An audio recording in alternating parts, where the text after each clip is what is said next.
Got a lot to go through today. So we're going to have, it's going to be a long session.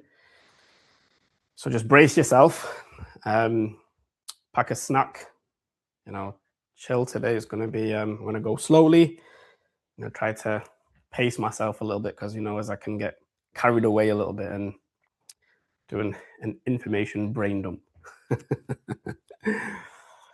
But it's all good. It's all value, right? We're here to learn.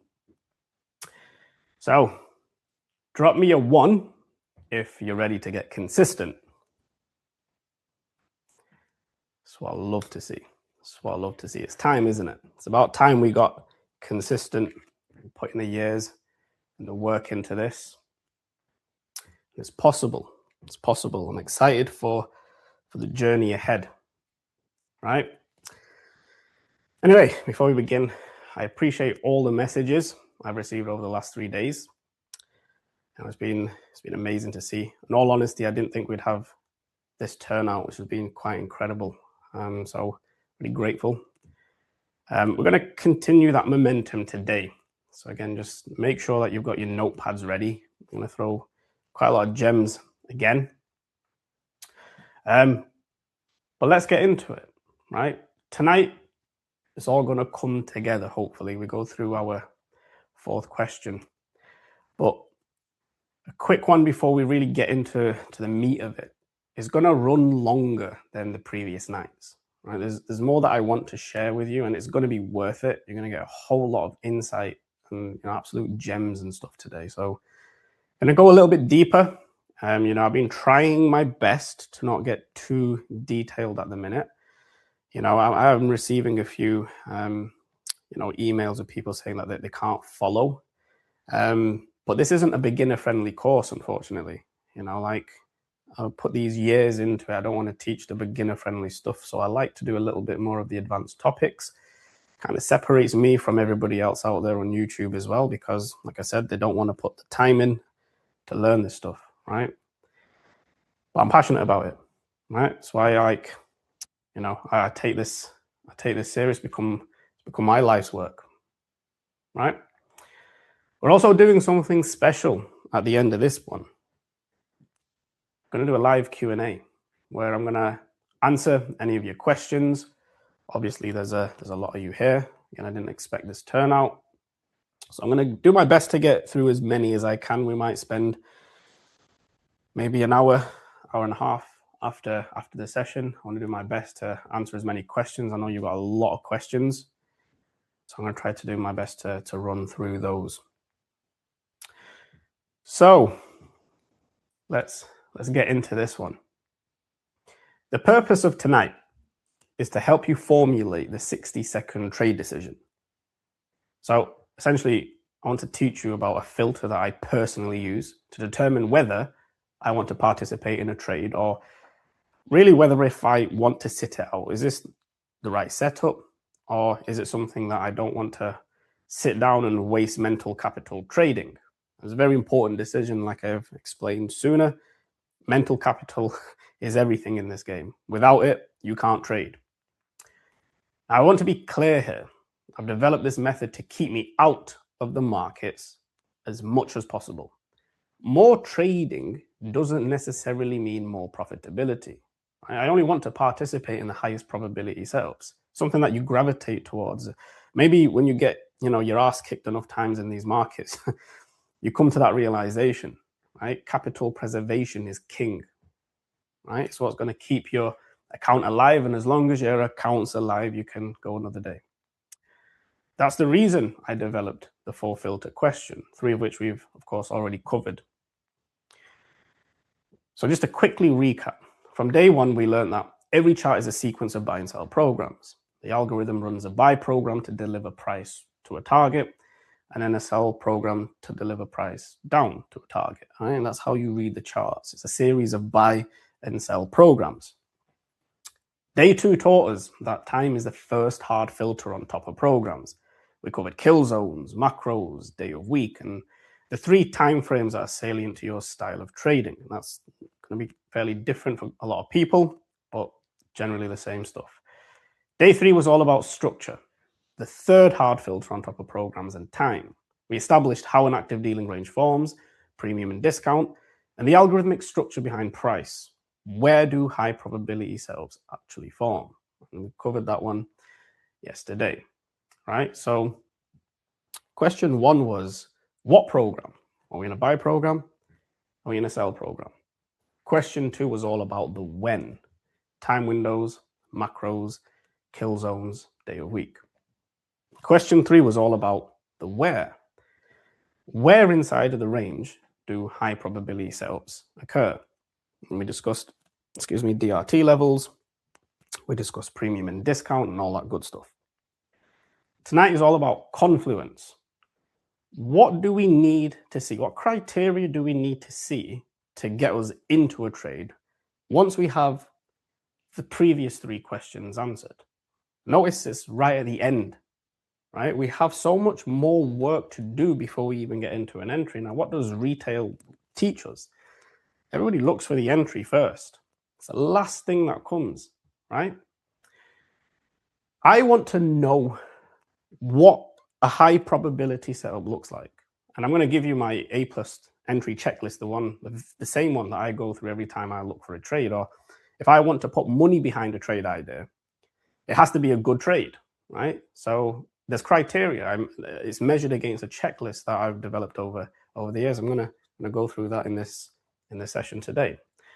So tonight we're going to cover that final question. Tomorrow night, in day 5, you're going to walk out with your one piece, Luffy. You're going to walk out with your one page pre-session plan. I can't get my teeth in. That same checklist that I personally run before every session, filled in for essentially your trading style, right? What's your trading style specific to you? We're going to go through that in a bit more detail together, live here. So make sure you're obviously tuned into that one. So I see the setup. Is this the one? You know, it's a question that we always ask ourselves, and that hesitation, you know, that anxiety that you get in your gut before you're about to pull the trigger. Like, what if I'm wrong? Is this the right setup? And, you know, I suffered with that for years. It got to a point for me personally where it was so crippling of that fear of being wrong that I just wouldn't get into a trade. I just tape read, right? Or just enter a paper trade just to feel good about something. And I wasn't making money, right? And you've probably been in this position yourself. How many setups have you taken because the setup looked clean and exactly like the one your last course taught you, and it lost anyway, right? The setup looked right. That's not a filter. And most of your losing trades actually look right. That's where most of your losing trades are going to come from. Every trade needs a systematic approach, a system that determines when you should get into a trade versus when you should stay out. And again, I've simplified this part into another 3-step process, right? These are the 3 main steps. Now, there's obviously many rules you can apply to strengthen the system, but I've only got 5 days with you, right? So these are the major ones that I could come up with. And I sat down and thought to myself, which 3, if I had to choose, is the ones that I want to share with you. And it's these 3. Of course, first is the higher time frame bias being established. Of course, we've already talked a little bit about this, but for me, this is the most important point, right? It doesn't matter whether you're a scalper, swing trader, day trader, position trader, your higher time frame bias is where everything starts. The second step is you need to identify the current dealing range and the previous dealing range. This is very important, and I'm going to explain a little bit more about this later on. The third condition that I want to see occur before I put my money behind a single trade is something that we call a change in the state of delivery. I'm going to again go into that in a little bit more detail, right? These are the 3 crucial checks that I implement before any trade. If one of them isn't clear and it's not present, then I skip the trade, right? Like I said, I skip a lot of trades using this filter. The thing is, when I look back at the trades that I skipped, 9 times out of 10, I'm glad I didn't get into the trade. And that's what gave me confidence in the filter, you know, because it's like quite the paradox, isn't it? Like, you feel like the more I'm doing, the more I'm trading, the more money I'm going to make because you feel more productive. And that's not the case with trading. It's actually when you scale back and be more selective, quality over quantity. Here's the thing though, a lot of trades are going to look tempting, right? And that's going to make you want to get in there. It's going to want to make you risk your money. And that's the markets. That's what they've been designed to do, is tempt you into that, right? But you're going to break your rules. And that's exactly why trading requires discipline. It's a thing that I've seen in the students that don't make this work, is that they just massively lack discipline. And a lot of it stems from what you're doing outside your life. You have to be disciplined in areas. People treat discipline like it's willpower, and it's actually not. Because willpower runs out. Sometimes you're going to feel like doing something, and sometimes you're not. Discipline is doing something regardless of whether you want to or not. And it's actually a checklist. You either run that checklist or you don't. You either do it or you don't. If you run it, you skip 80% of the trades you would have taken, and that's discipline. Is being able to skip those trades, even if they look like a good setup, because your system tells you, actually, this, according to my rules, doesn't fit the criteria. Sometimes you're going to be wrong on that and the trade will pan out. Discipline is to not let that affect you and say, if as long as I have followed my rules, I've followed my system, whether that trade wins or loses and I didn't enter, it doesn't matter. And I've said this before, if I've entered a trade and it's a winner, but I broke my rules to enter it, that's a loss to me. And I beat myself up over it. It's a checklist, right? Now let's go through each one, the way I personally run it, and starting with condition 1, which is the higher time frame bias. The direction the algorithm is essentially reaching for, right? It's understanding, however the market is positioned, what can I currently see in price action that's going to give me an indication of it going higher or lower? Is what clues am I looking for? What feedback am I getting from the market, right? The thing is, context and narrative, that tells you why, and that's the part that requires experience. And this is done by interpreting the drawn liquidity. And again, there are 2 primary questions I ask myself whenever I set a chart. What has price previously done and what it's likely to do next? How can I make a decision on where price is likely to go if I haven't checked what it's likely to do? And this is another thing that I've seen across many students over the years. When I sit with them, they're looking for the entry. They're looking, where's it going to go? And when I ask them, what's price already done? They're like, well, I didn't really think about that.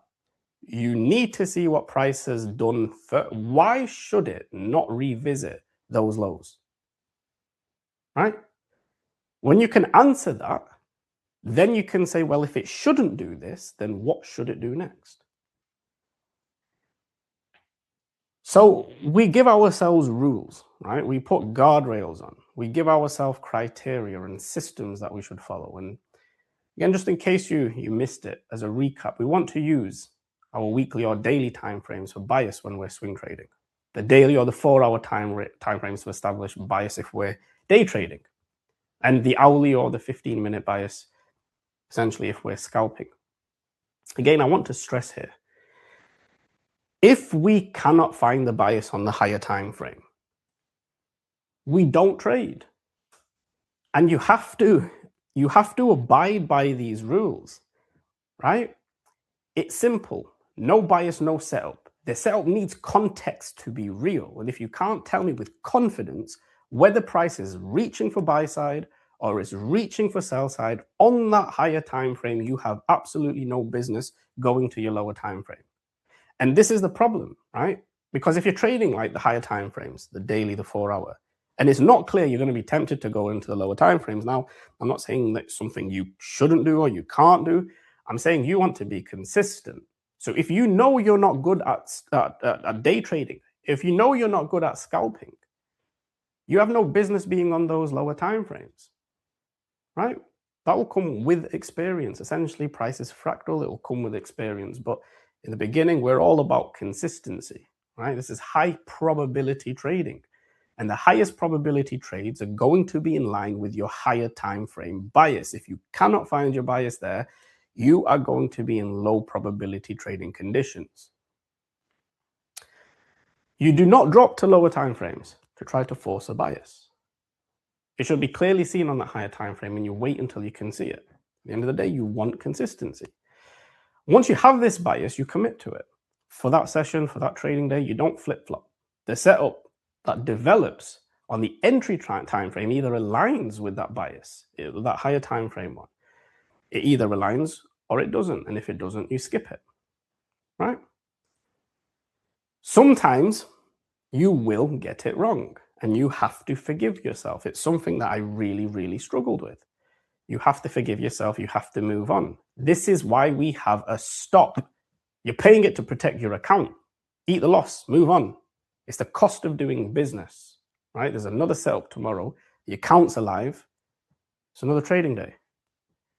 You have to get past this fear of, I need to be right. I need to make sure that every trade that I take is a winner, because you're still going to get it wrong despite how well and how long you've done this for. I take trade losses still, happen, not as much as they used to, obviously, but they still happen. Condition 2, the dealing range type. Again, we've covered this already. I'm ideally looking to trade within a type 1 or a type 2. But here's the thing. In order to determine what type, and where price sits within that range, is we need to establish the previous dealing range, or the PDR, as I like to call it. Why? Because we want to see price engage the previous dealing range's liquidity first. Where are your key liquidity pools? Generally, it's going to be your previous session. It's going to be your previous day. It's going to be your previous 3 days and your previous week. What are all those things that I've been teaching you if you've been paying attention? They're all key liquidity pools. They're all dealing ranges. So when we see the raid of a liquidity pool and we anticipate, say, the market going lower, we want to see buy-side raided the external range liquidity of a previous dealing range. That's the first mechanism that I like to look for in price. My external range liquidity, that's where my setup's going to form. We ideally want to avoid trading inside of a type 3 dealing range and wait for one side of external range liquidity to be engaged first before electing to hunt a trade. If I know I'm in a type 3, I'm doing nothing. I can trade it, just don't want to. I want the highest probability trading conditions. And I know that when I have a type 3, sooner or later, either buy side or sell side is going to be engaged. And I do not need to know beforehand which ones that's going to be. I will let the market tell me. Once it does that, then I can assess. Then I can look, okay, wait, I've engaged with buy side here, equal highs above the market. I've seen a high time frame key level here tapped, and now I'm seeing that change in state of delivery on the lower time frame. Plot my dealing range, 25 DRT level fair value gap. Equal highs are likely. Let me wait for the macro. There's your entry. It becomes simple, right? But you have to look at price as a whole and say, this is high probability and this is low probability before ever placing any money into the market. And quickly to recap, type 1 ranges are continuation profiles. You will often find a high probability type 1 during New York. It's a continuation profile generally in New York. You will get New York reversals. They generally happen on Thursdays. And after reversal of a type 2 dealing range, because you will have the dealing range reversal, and then that expansion leg that we see lower will set up as another type 1. Eventually, you're going to learn how these dealing ranges interlock with each other. Then we have the type 2, the reversal profile. This starts with a type 3 consolidation. And generally, we will see a shallow sweep of the consolidation on one side before the expansion lower, or higher to an opposing liquidity pool. Something, basically, I just said that. I've got a slide here for it.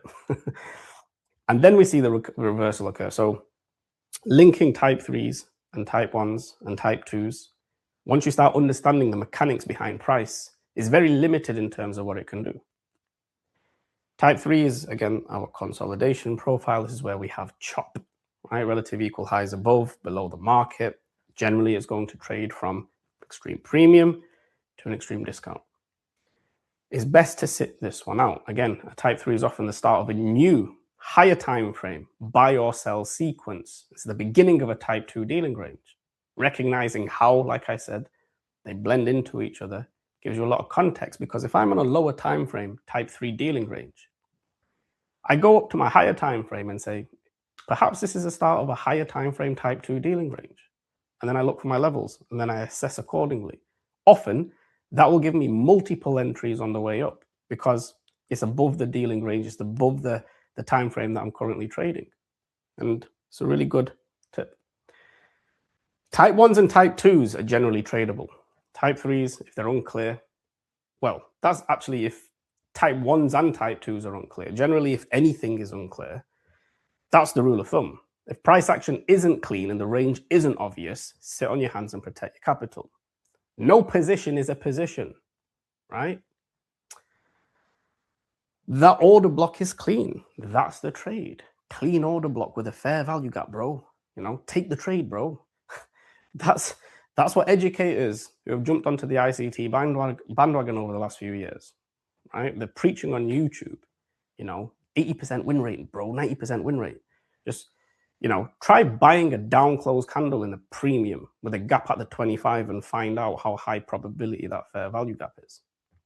That's because they don't understand order blocks. They don't understand the context behind high probability ones. It's a block of time that forces a change in state of delivery from one program to the next. And there are specific rules and criteria surrounding them, some of them which we're going to cover today. Without understanding this, you will not know when the program's actually switched, when it's really switched gears from buy side to sell side or sell side to buy side. One of the most important things is understanding the change in state of delivery. And that's essentially what I'm going to go through here. So we have a chart, right? It's taken us a bit of time. Finally got to a chart. I'm running out of energy. Let me get a bit of caffeine.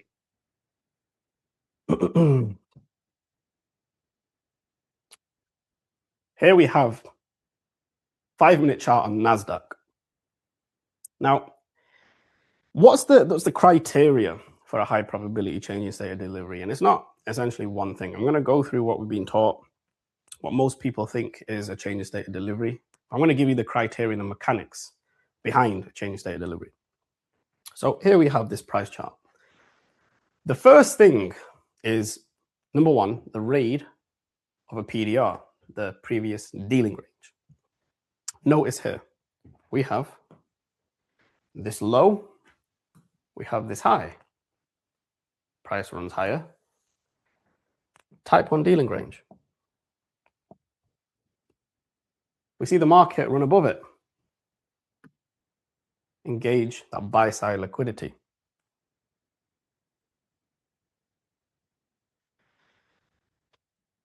Did you notice that volume imbalance? Where's it anchored? Right at the 25 DRT level. Look at the reaction. Spools higher, collects that buy side. The next thing is we look for a higher time frame key level. Why should the market reverse from here? Yes, we have swept buy side, but why doesn't it continue higher? Why don't we have a type 1, type 1, type 1, type 1, and we could just keep looking for discount 25 levels and keep riding the market higher? Because there has to be a circuit breaker in the form of a higher time frame key level, in the form of this higher time frame fair value gap. That's the draw on liquidity on your higher time frame. Buy program complete. There's no reason for it to go higher. Time. When does that change in state of delivery occur? The block of time. It's in a specific time window. The opening range between 9:30 and 10 o'clock. Half an hour. Very key time when we're trading NASDAQ. The fourth thing is the order block itself. These two consecutive up-close candles. Again, it's what we're being taught, consecutive up-close candles. And then we have the opening price. When the market reprices, it doesn't have to close. When it reprices through it, it's a trigger. It tells the algorithm, the market now is going from a buy program to a sell program. It's the switch, the change in state of delivery. The extra confirmation or that extra confluence is the inversion fair value gap. Now, yes, we had the change in state of delivery here, but look at the bodies here. It was really struggling to get through it. This candle here, that's your money-making candle. It's absolute gold. It's an algorithmic signature in price that tells you displacement, and there's institutional sponsorship behind this move. We are in a legit sell program, right? Who wants a bonus on order blocks and the anatomy of high probability order blocks? Drop me a 1 if you want that.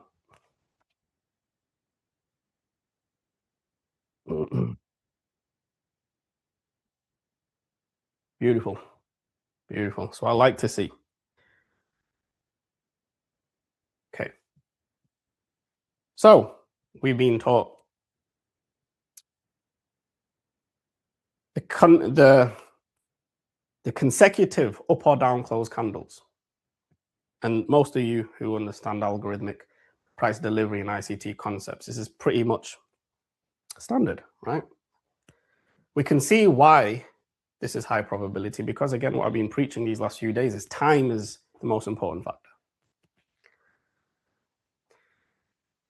Let's drop to, I'm going to drop it in a second.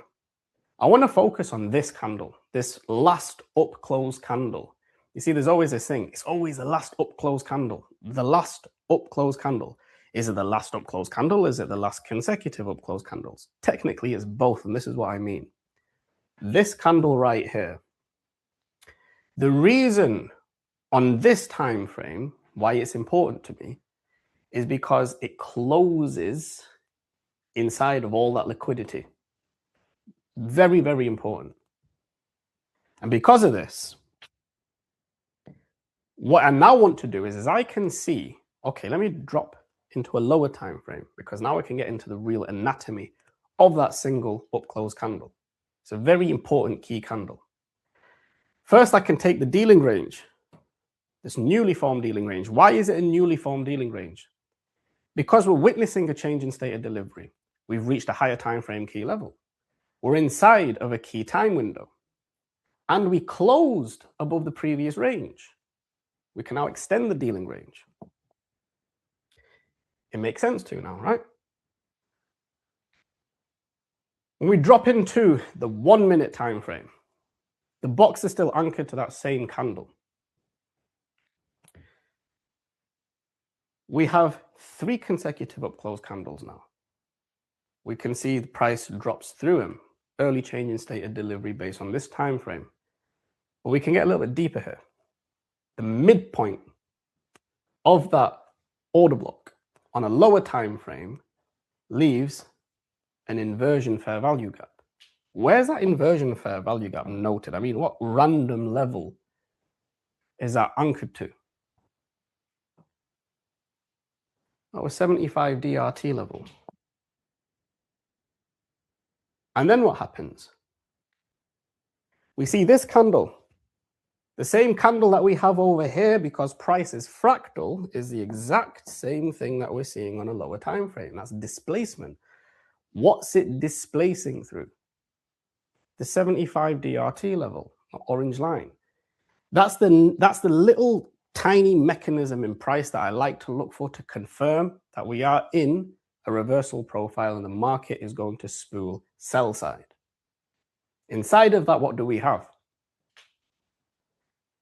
Sell side imbalance. We run through that to the higher array because it's indexing price from top to bottom. Where's the next sequence? It's going to be reclaimed right there.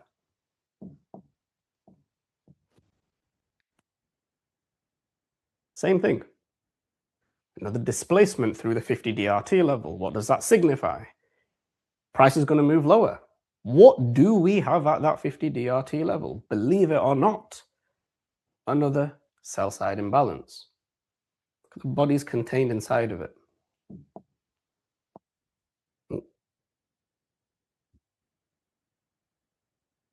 What happens after that? Sell program commences. We start it in the opening range between 9:30 and 10 o'clock. We see the market drop lower with incredible precision, by the way, something that I've basically been saying all week, those levels and how responsive they are, right?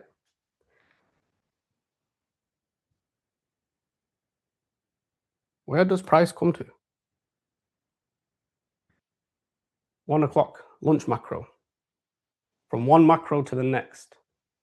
That's the price delivery engine. That's price spooling from one time window at a scheduled time. It's a bus stop. One stop to the next. Right on time. This is a good bus.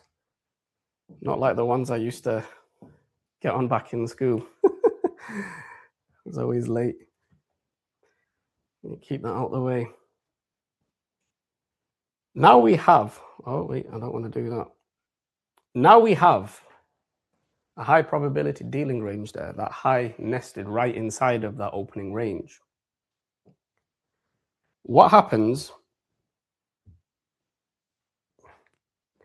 if I project 2 standard deviations of that range lower? Maybe we get an overlap where time and price align. What happens? A macro spools. I'm going to get back into this price chart later and you'll see the precision, the timing elements, the DRT levels, how everything combines together. But I want you to remember this. This is how it started, and I'm going to show you how it ends for the day later on. If you found value in that, drop me a hashtag value. You know the drill? Because this is what we like to do here, right? We provide value because knowledge is king. Right? You can't fake knowledge, guys. Can't fake knowledge. Beautiful. Let's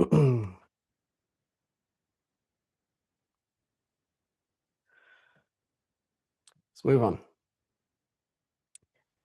Most retail traders, they don't even know what changing state of delivery is. They see buying and selling pressure because the books taught them buying and selling pressure. And they don't have the minerals to sit down and actually study it. So it's easier to, bash on something that you have no understanding of. Right? That pretty order block forming. They take that trade hoping it reverses. Sometimes it doesn't. Often it doesn't. Because the program hasn't switched yet. It hasn't completed that buy side delivery. It hasn't hit terminus of its extensions, right? We know that. We can predict when that program is going to stop before it even gets there. I've done it many, many, many times. And that's the guess, right? The change in state of delivery, when you get the confirmation and you understand the anatomy of an order block from higher time frame down to lower time frame in the context of dealing ranges and buy and sell programs, it becomes very, very, very easy. Pair SMT on top of that and you've got a dynamite trade, right? So once I've got bias locked in, the next thing is my pre-trade checklist conditions. They have to be met because I've got everything on my side now. But now when I have all of that, when bias, when narrative, when context, when everything aligns, only then am I looking for an entry. Otherwise, I have no business looking for an entry if I can't see where the market is likely to go. We predict where the market is going. They say you can't predict the market. This is what we do. It's what my students have seen me do for years, every single week. It's going there and it goes there. It's not magic. it's understanding how the algorithm moves price. I wait first for a rate of the previous dealing range, right? If I'm inside of a dealing range already and the market's moved, here's a rule for me. I will only take a trade, say for example, I'm bearish. I've already seen the rate of a previous buy-side liquidity pool in the previous dealing range. And I can see there's a clear target on my higher time frame at sell side. I'm in a sell program already. I can only take a trade inside that new dealing range in the top half. I've got 25 and 50 DRT levels. If I want to get super precise and it's super clean, I can split those dealing ranges again and look for entries in there on a lower time frame. It's a little bit more advanced. But if I want my highest probability trades, I'm looking for the nested levels around those 25 and 50 DRT levels. If it goes below it, that's not my trade. I've missed my entry. What do? I cry about it. I just wait for the next one to come. Right? You're gonna miss trades, guys. You're gonna miss trades. But this is the first point of my A+ entry checklist. I look for this first. If it's there, great. If it's not, I wait until I can see it. Number 2, the change in state of delivery. We just spoken about this. It's when the algorithm has, shifted gears. And then I wait for one of these two conditions to present themselves. Either inversion fair value gap to form in the leg that raids liquidity, or a fair value gap to form in the leg that breaks structure.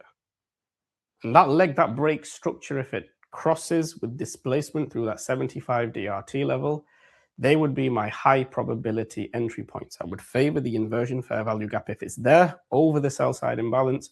If it's not the sell side imbalance, it is. But those are the two conditions I'm looking for. If it's not there, or if it's choppy, or there's no clean fair value gap, there's no clean displacement, I can't see it, it looks maybe like it's a breaking structure, maybe it doesn't guess what I'm doing, I'm not trading it. And without trying to brag, I can trade a lot of things if I want to. But why? I want to put money behind a trade that looks okay. I want my A+ entries. I'm happy to wait because I'm putting a bit of money in the markets at this stage of my career. I don't want to go in just willy-nilly and throw it out there. Right? And the final piece, those gaps must overlap with DRT levels, mainly the 25 or the 75, depending on whether you buy side or sell side. And I can refine my entries on a lower time frame if I must around these levels. Like I said, the lower time frames are for refinement. My setup must still form on that mid time frame. If I can't see it, I wait.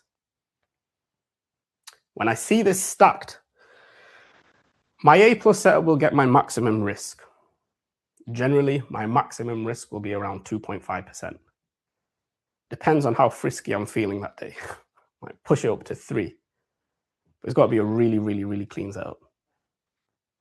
If I only see 3 of these conditions met, but this trade still looks valid, I'll still take it. This is going to be a B+ setup. It's going to be reduced.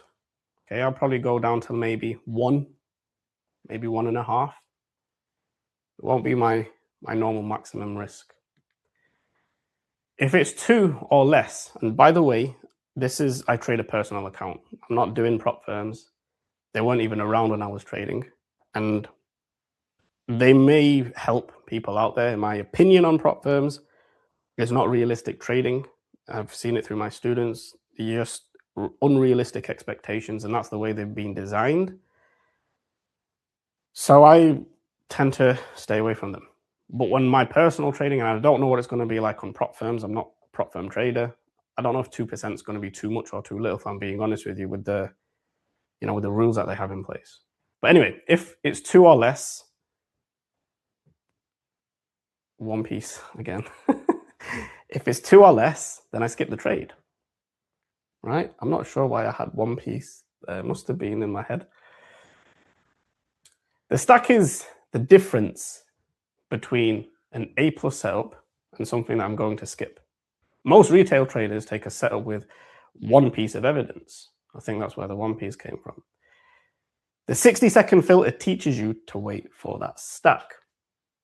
Now, this is the 60-second filter summarized as best as I could. It's the things that when I'm sat down at the charts, the things that I'm doing in real time, right?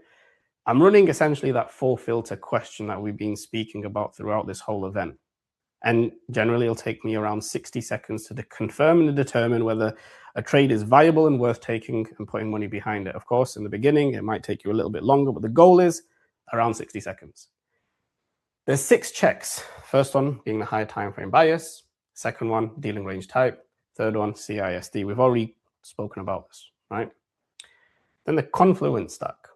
I'm looking at confluence, my A plus entry, DRT levels, everything that's aligning.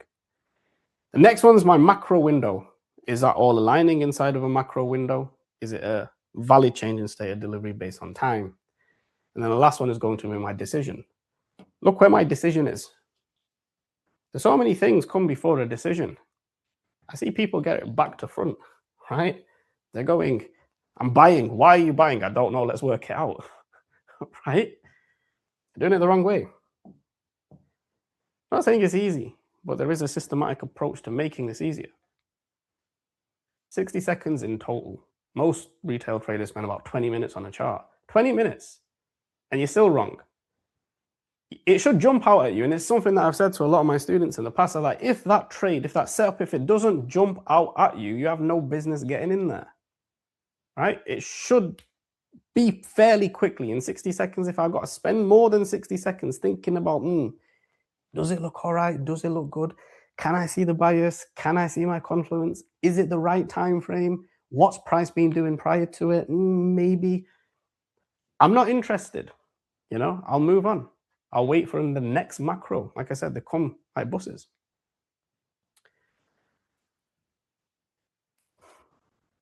I'm going to get into a bit more price action here.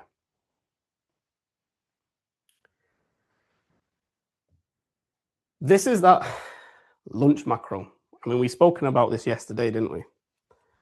When I was talking about like the different DRT levels, I want to show you the sequence of events that occurs after this through the lens now of dealing range theory and how you understand it.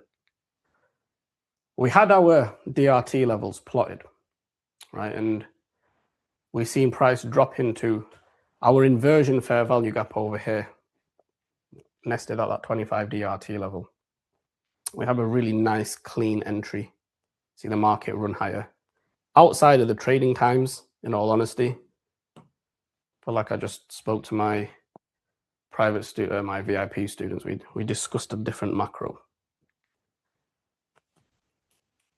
We have another entry here. Sell side imbalance nested at that 50 DRT level. You see the reaction. Market spools higher. Where does it go? Relative equal highs above the market. Buy side.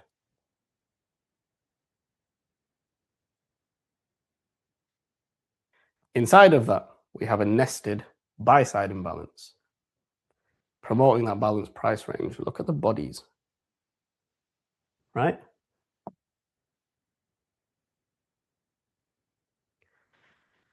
Let's move the chart to the left a little bit more. Where do the highs come in? Well, it's not right.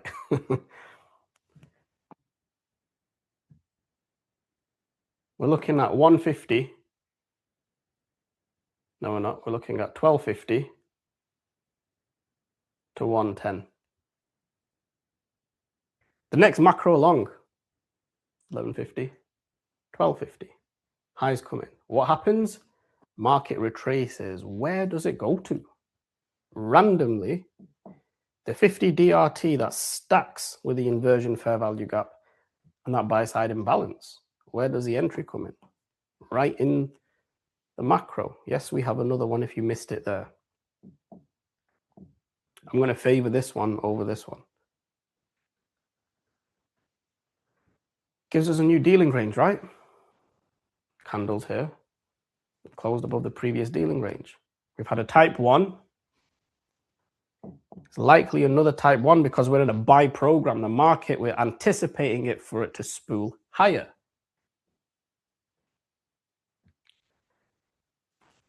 Inside of it, we have another buy side imbalance at the 50 DRT level. And we see the reaction there, market spools higher. We're in a buy program. It's not going to stop it. It's a classic buy day. At the 75 DRT level, inclusive of that little volume imbalance, that makes our entire fair value gap. The 75 level, we drop down, consequent encroachment, market spool higher. It's not going to hang about when it's in a one-sided buy-side delivery. That's what we want to see, right? So move on. Move the market to the left. The next macro, 150 to 1210. That's our PM macro. Right in the heart of it, we form another high. Again, moving along. I'm going to just blow this up a little bit so you can see this. We have a range low right at the beginning of that 150 macro and the range high. You can take that as a dealing range. We're still in a buy program. No need to look for a type 2 here. There's no equal highs and lows here. We're still going higher. Let's take the next range. Let's look for another type 1. Market drops lower, 25 DRT level. What's to the left of that? Buy side imbalance. Drops lower twice. This range is balanced. Body's telling the story. Wicks off that consequent encroachment in the 25 level. Where's it going to go? Buy side. We're still in a buy program. I wonder where the next macro is going to form. Runs higher. We have a really high probability dealing range here. The low starts at the beginning of the macro, and then we have the high over here. Have another retracement back into the macro here. I think that's one deviation. I didn't have it on there. One deviation higher of that macro, we get a level of 27,183. The high comes in at exactly 27,183. It's algorithmic. Why? Because this is your high probability dealing range. It resides inside of a macro we can use that as extensions and deviations higher. I'm giving some source here, guys. My private students are probably like, what the hell? Let's take the next range. We're still in a type 1. What does the market do? It retraces. Where? 50 DRT level. What do we have there? Buy side imbalance. I mean, you can get the drift, right? This isn't just cherry picking one setup at a time. I'm going range by range in the same day. Where's it going to go? The next macro, right? Value. Hashtag value, guys.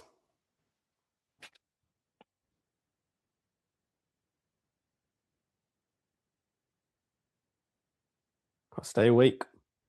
It's late, past my bedtime. But it's fun, right? Enjoying this. Lots of value, lots of gems, lots of stuff for your notes.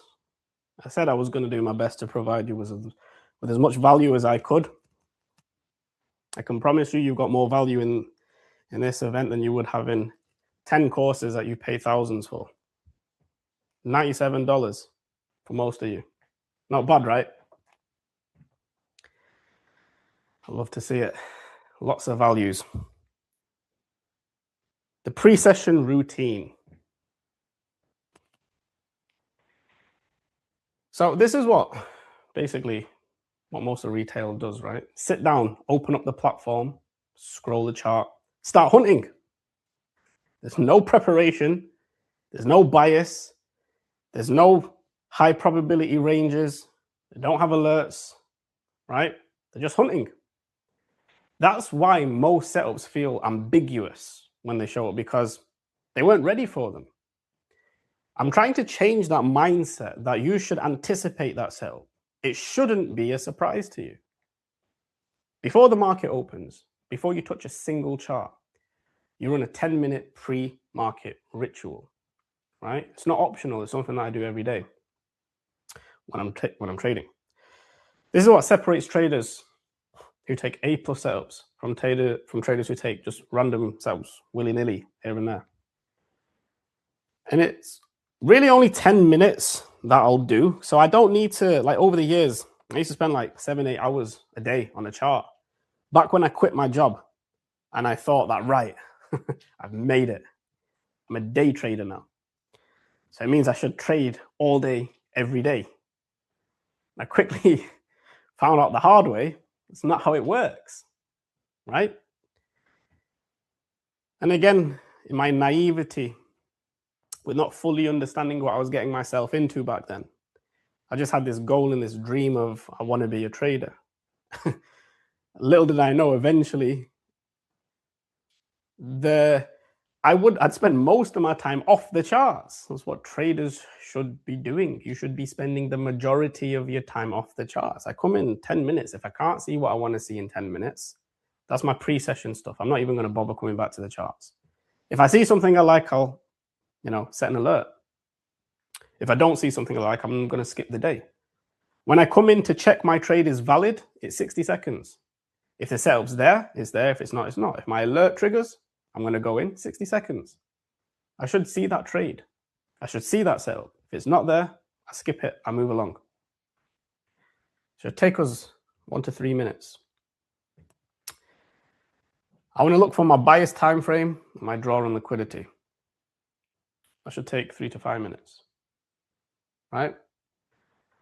I want to pull up my setup time frame, identify the current dealing range, plot the DRT levels, mark out which type it is. Type 1, type 2, type 3, where's my valid dealing range? It should take 5 to 7 minutes. And I want to assess the day's economic calendar events. Which macro sessions are likely to see volatility? Is there any high or medium impact news scheduled for that day? CPI, non-farm payroll, FOMC. Depending on what I'm going to see is going to affect the decision that I'm going to do for that day. Do I want to trade pre-market or post-market? I'm going to go for an example today of why I elected to trade much later into the day than I normally would do. It's take about 7 to 9 minutes. Above buy-side liquidity or below sell-side liquidity at the previous dealing ranges, at DRT levels, at inefficiencies in the current dealing range, or the external highs and lows of the past one. That's where I'm setting my alerts. I don't need to sit in front of my chart to wait for the raid on liquidity. It's a while away. I don't need to look candle by candle and wait and anticipate, because guess what I'm going to do? I'm going to do dumb shit. I'm going to look for something that isn't even there because I've waited. And now I feel that the market should pay me for waiting. I've put in work. I've sat here patiently. I deserve a setup. I deserve to be paid like the market cares what you think. So now I leave it alone. You do you, right? You just let me know when you're ready and I'll come along. Minutes 9 to 10. I'm going to do the big picture check. After I collect the data, you see how much first is going into me establishing whether I want to be in a trade versus actually getting into a trade. Now, contrast that with what most people are doing. They're firing away, right? I'm planning, mapping out the day, whether first is even going to be a trading day for me. And here's the thing. Most of the time, it's not a trading day. And I'm perfectly happy with that at this stage. And it seems illogical, but it's actually the paradigm shift. When you get that level of thinking that I do not need to trade every single day, every single hour, every single session, I want quality over quantity. And once the ritual is done and the market opens, here's how you apply the full filter in real time. This is a 4-question scan that we've discussed all week. What program is running? When? Macro or session? If yes, we continue. Where in the range, right? Is it on the right side, given the bias and the type? If yes, we continue. If no, skip. Question 4, how many pieces of confluence are at the entry? 1, 2, 3, 4, and I risk accordingly. I'm grading every setup. How do I know this? Because I've collected the data over the years. I've actually put the work in of going through every single setup, every single trade that I've ever taken, and I analyze it. I evaluate, where did I go right? Where did I go wrong? That's the work that you have to put in. And the majority of you are skipping that part. You think you're going to get it without actually doing it. And I thought the same way for years, and I got slapped about. So don't make the same mistakes. The setup comes last. Stop looking for the setup first. This is the part most retail get wrong. They look at the setup first. Pretty order block. Perfect fair value gap, right? They hunt for the reasons that it might be a trade instead of looking for the reasons why it won't be. The 4-question scan flips that. It's the filter that you run first. The setup comes last. It's the last thing that you look at. And the filter's job is to get you out of that trade, not get you in it. And this is the important part, the discipline. You need to sit on your hands. When your filter says no, it's a no. Computer says no. You don't try to find a fifth piece that isn't there. You don't downgrade the setup so it passes. Okay? You skip it. You stick to those rules. You stick to that system. You stick to that plan. And here's the thing. Most of your trading career, the filter will say skip, and that's absolutely normal. That's expected. That's a good filter doing its job. Skipping a trade isn't failure. And that's the paradigm shift. It's a hard one. I was stuck in that for ages. It used to piss me off. I want to get into a trade. I've been waiting all day. I want to trade. It's not your sign that you're missing a trade. It's a sign of maturity, a sign that you're growing as a trader. It's a sign that you're missing bad trades, right? That's what you want to see. The 4-question filter is built to filter out, not find more. Most retail thinks that the goal of a filter is to find more setups. It's not the goal of a filter. It's to remove the ones that you shouldn't have taken. Sit on your hands, wait for the next macro, wait for the next clear setup. Quality over quantity always. And that's the discipline. And that's the thing that's protecting your account. The market gives you another setup tomorrow, and that's how it works. Even after years of doing this, my filters still say skip, and sometimes it's 4 days out of 5, and that's normal. There's going to be times. Literally a couple of weeks ago, I didn't even trade any days. We were in that really nasty piece of consolidation where we had trapped order flow. And I said this to my private students, and this was during all the ceasefire stuff.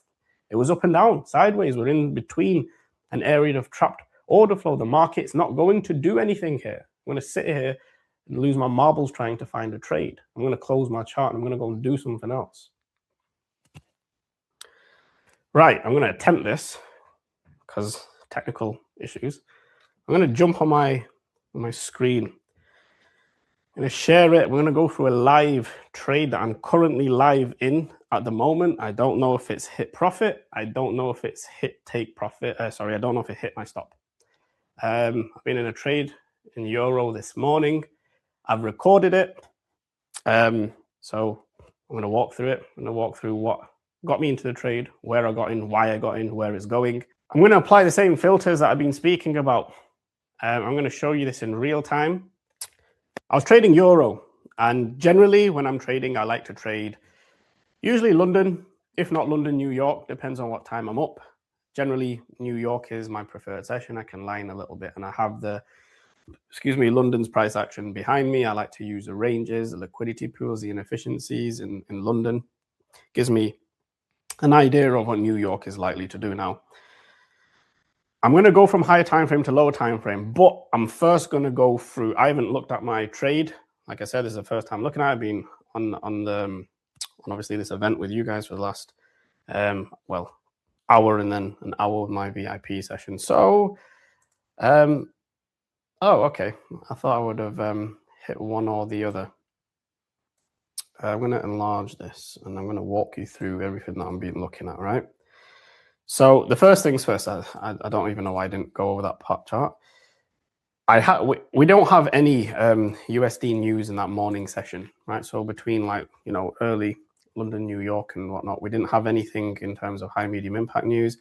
We had some stuff for euro, but it's generally the USD stuff that I'm focusing on. So I knew that 1:30 p.m. we've got the Philly Fed Manufacturing Index. Unemployment claims is generally going to cause some volatility, especially with unemployment claims. And then 245 flash manufacturing PMI. So most of the volatility was going to come at the end of the day. And I was analyzing price action in the beginning. Oh, that's gone off. I was analyzing price action at the beginning of the day. And I was like, okay, so I'm not sure. Right now, price looks choppy. So I was coming in, coming out, coming in, coming out. And in the end, I ended up, I'm going to show you like exactly what I was actually looking at. We had this huge dealing range over here. And with all the price action that we had, relative equal lows below the market here, I was like, we're likely to stay inside of a type 3. We had relative equal highs that are being engineered here. We see the market spool lower right into our 25 DRT level. See the market run back over again, hard time getting back above the highs. And then we're seeing this type 2 really play out. Quite sloppy over here, but this is where I took my entry. So 2 entries that I'd taken. In fact, before I do that, got a little bit of time. I just want to cycle to the higher time frame so that I can show you exactly what it was that I was looking at when I was looking at the higher time frame charts. Utilize the DRT levels, and we'll get into some of the source. I'm just going to remove everything, so go through it with fresh eyes. So essentially, there's a few dealing ranges that we could use and utilize in price. We have this one here. This was the main one that I'm using, mainly because we've inside of an expansion. This was a consolidation. Inside of that area, we have our DRT level. Nice overlap there. The bodies here really closing back above that 25 level. Obviously, we've got this gap inside here as well. Market moving up and down. That's why I sort of anticipated a bit of consolidation, a little bit of choppiness, especially with the PM session, AM session, sorry, and then the news later on in the day. So my trade was really framed off the idea of a higher time frame daily chart. I know I was trading on the scalping time frame on a 5-minute. I know I've been saying 3 time frames, but like I said, I can drop down to refine my entries on a lower time frame. Looking at this on a 1-hour time frame, see the equal lows over here. I outline this business over here with the dealing range. We're in a type 3. Now, again, where were we? If I go back to that 5-minute chart here, and we call back to yesterday, right? Equal lows below the market, and over here, coming into today's Thursday, we had this manipulation down in London. See the market retrace higher. We're still in a premium with sell side below the market. Market really drops lower. And I'll show you where I ended up getting in. Market drops lower here. See this range, this displacement higher. Leaves an inversion fair value gap over here. Could refine some of this stuff on the 1-minute time frame, but we'll just stick to the 5. And then we have, this is another dealing range, right? Now, I was speaking to my private students before, the VIP students. Had one entry that dropped into the inversion fair value gap here. The next one was, I was waiting for the macro and had a limit order set that just above the 25 DRT level, right there, right? So dropping into this gap over here, right? This is market order, market still open. This is a legit, it's a demo trade. I'm going to show you my screenshots in a minute. But based on the same philosophy of us being inside of a type 1 dealing range, inside of a wider type 2 dealing range, it should be, after spending the last 4 days with me, very, very obvious at the minute why this would have been a draw on liquidity, right? A lot of buy side above that. Inside of the macro, that was the lowest entry point bar this one over here, right? This is a very high risk entry. This was your low risk entry here.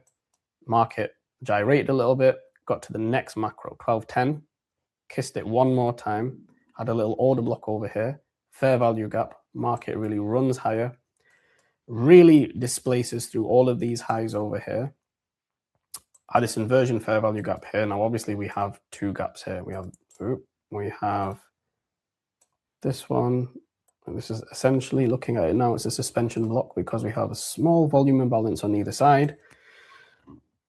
I shouldn't have had that Red Bull. Now we're currently consolidating here. Well, this is sorry, it goes back to what I was saying yesterday, right? The times we're in now post.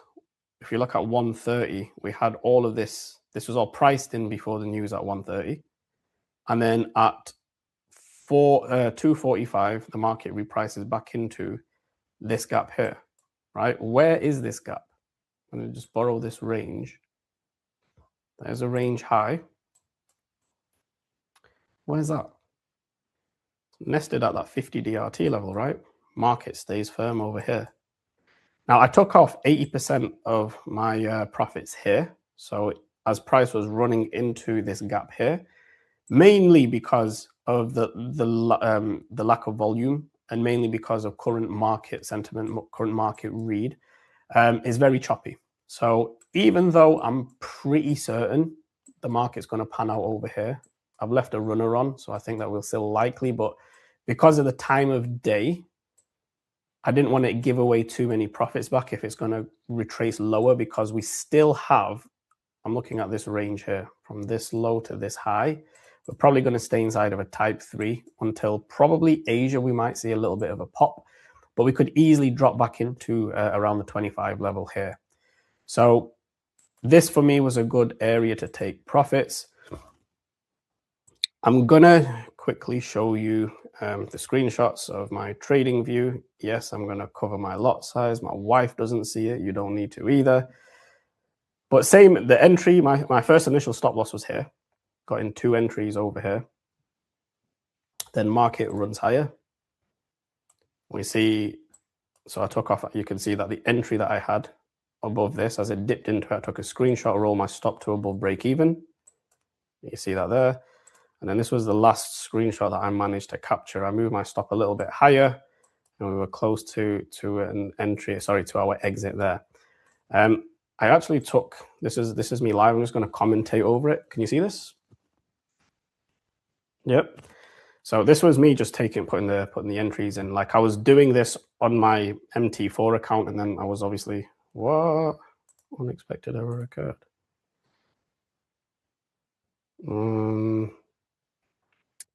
Well, that's fantastic, isn't it? 1 second.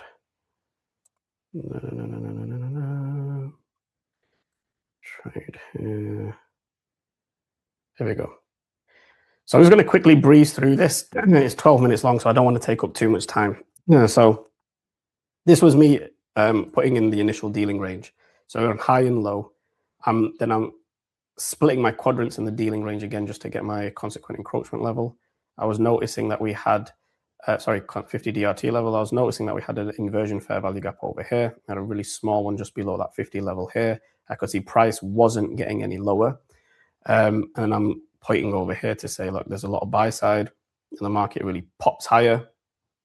I move my stop loss to break even. Again, I'm just getting my dealing range here together. And I start pretty much say that I want to see, I'm dyslexic, so don't laugh at my spelling. I want to see price run through this range. Can I speed this up? Is there a way of speeding it up? Oh, speed. Yes, you can. I'll do that too. So I want to see price close to the 75 DRT level over here. This is all whilst the market's actually running. And then I was like, we're likely to see resistance here because where's that gap nested? And if you look here, we've also got an inversion fair value gap. It's pretty much consequent encroachment overlap. But then I seen this and I like the back and forth inside this gap. So it started to look fairly balanced. I'm highlighting this gap here. It sits at the 50 DRT level. Ideally, I wanted to do this in an actual session. So when we first sort of organized this event, it was going to be within the session, but then timings just didn't make sense. And then the amount of time it would take me to do a trade, it just wasn't worth it. So here we are. But anyway, you can this is today's trading. Just going back there, I'm saying that, 1 second. I would anticipate a retracement back into the 50 DRT gap from where we currently are. We have medium impact news at, this is where my dyslexia was coming in. It was at 245, not 25. There you go. So 245 was anticipating a drop lower. I didn't want to jam up my stop too quickly. And again, I'm talking about, we have the 25 DRT gap here. So, look at this gap. So again, this is risk management, right? I'm assessing the market environment and saying, okay, if I'm going to get stopped out and the market's going to retrace, yes, I've already taken 80% off, But I still don't want to get stopped out willy-nilly for no reason, right? Especially since we're going on into, you know, out of hours times and sort of that dead pocket of price. I don't want to just jam my stop. I'm still pretty confident based on market structure, based on what I can see here in terms of algorithmic order flow. With that massive buy side of liquidity pool, there's nothing for me to worry about here, right? This is everyday normal trading. I know it looks impressive on the outside, but you know, if I take a loss or I take a win, it's the same regardless. It's just a trade. Just showing that the market's open here. There's a lot of buy side up there. These are my actual trades over here, my executions. I use the 11 o'clock macro inside of that. So that was that 1050 to 1110. I'm looking for that inversion fair value gap entry there. Next one was there. Move on quickly as possible. All right. Okay, cool. No problem. Anyway, here's me saying that 80% came off up here. And I just showed you the screenshot of where I took 80% off. And this was my actual entries. And then that's that. So I think that sort of gives you the general picture of where we currently are in price right now inside of this range. I think we're just going to knock about until we get to Asia. I do anticipate still a pop over there. I feel like my stop is pretty safe. You see where I've kept it? I've kept it right below that 25 DRT level. I think it's a relatively safe stop considering where we are in price. And again, like I said, if we get stopped out here, wherever I am, I'm pretty okay because I've taken 8% of that trade. It was quite a nice trade. So yeah, I hope you guys found that one insightful. I'm going to get back onto the screen. We've seen the 4-question checklist. We've seen our A+ checklist. I've taught you everything about the building blocks of dealing range theory, how I arrived at, you know, DRT. I've spoken about time, structure, algorithmic price action, algorithmic structure. And now you've seen a live trade in the middle of a trade with all the logic that we've been speaking about these last few days, right? Can't fake knowledge, guys. Let's move on. What do you do in the case of when your filter passes? How do you know the trade is going to run, right? You run a clean filter, all the boxes are checked. Maybe even it's an A+ stack. How do you know the trade is going to work? And that's the gap that I'm trying to close. But what happens when you run through the filter? The boxes are checked. The trade should have worked, but it didn't. The filter on its own isn't enough. There's another layer, right? There's another piece sitting underneath it, a piece I haven't told you about, briefly mentioned it across the last 3 nights, and it's the piece that makes the filter actually work in real time, and it's a thing that is very, very, very difficult to teach. It's a thing that 99% of my students that come to me struggle with. And that's the 5th piece. And I held it back deliberately, not because I didn't want to teach it, because it's very, very difficult to teach it in a 5-day format, right? Bear with me. This is going to make a lot of sense in a second. The 5th piece is reading narrative. It's the story the algorithm is telling you on any given day. Every session, the algorithm has an intent, a draw on liquidity, a program that is running for that day, a target it's reaching for. That's narrative. That's what the algo is doing today. That's the first question of the narrative read. Where is it reaching for? Buy side liquidity, sell side liquidity, the next inefficiency. What context shapes it? On-farm payroll, FOMC, dollar strength, asset rotation, interest rates, geopolitics, intermarket play. The day's bigger story, that's the 3rd thing. And the question, the 4 questions gives you the structure of what's on the chart. And the narrative tells you the intent behind the structure. Without the intent, the structure is unfortunately just shapes on charts. And the problem is most of retail, this is what we do. We trade patterns. It's become ICT retail, trade patterns. It's the same thing as trading trend lines without context, without narrative, without understanding where the market is going and why it's going there. Now, the one thing I want to name explicitly, DRT, dealing range theory, that's the framework you've been learning all week, the 4 questions, the dealing range types, the 8 years, 9 years of refinement on what ICT himself taught me, the framework that I use in every session. Years of testing with ICT principles, right? Started to refine it. I started refining what worked for me. Hard work, a lot of pain, a lot of losses. But building it into something that you can actually run on every chart in around 60 seconds in every session, that's DRT. That's the unique mechanism that makes the trade readable. And although it's simple, there's still the mechanics, the underlying narrative behind the market that makes everything stick together. And without it, you simply cannot find where the high probability setups are still going to find, because if you're on the wrong side of the market, it does not matter that 25 fair value gap with that dealing range that it looks high probability. 99% of your failed trades is because you've read the read wrong. You got the context wrong. You got the market direction wrong because you don't understand the narrative behind what price is going to do and why. And that's the first rule. It's the most important rule, and it's the hardest one to teach. Without the narrative, the filter is just a checklist, right? You're running it on dead data because the algorithm's intent for this day isn't a part of the read. So when the day's intent contradicts what your filter wants, your filter wins on paper, but your trade, that loses on the chart. And that's the important part. With the narrative, the filter runs on the algorithm's actual intent for the day. That's when it works in real time. That's when you stop missing trades. It's like X-ray vision, because narrative reading is what lets you see through the chart. You don't see candles, you see the intent. You see the intent behind price action, the context behind the move. Without understanding it, even the perfect setups don't work.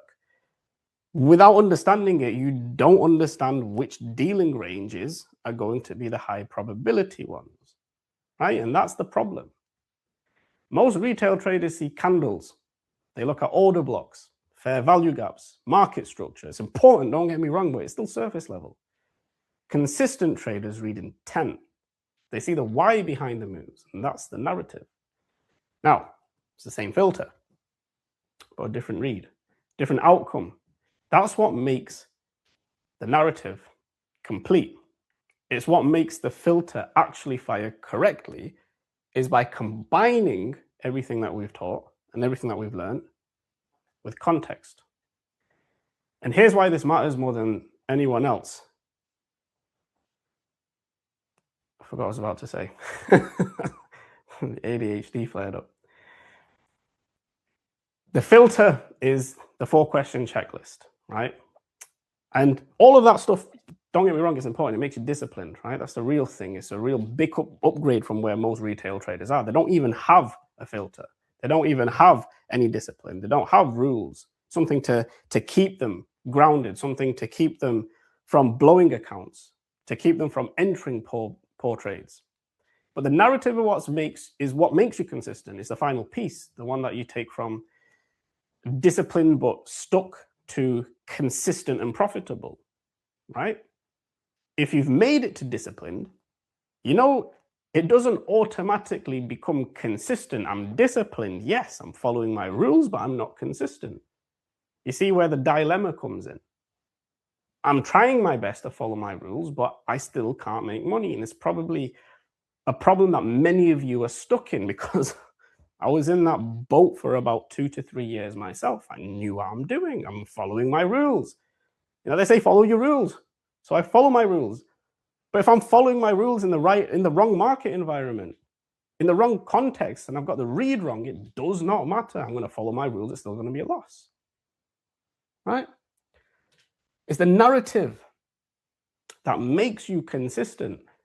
The narrative that was the last gap, especially for me, is really understanding, right? The filter without the narrative gets you to break even. The filter with narrative is what gets you the rest of the way.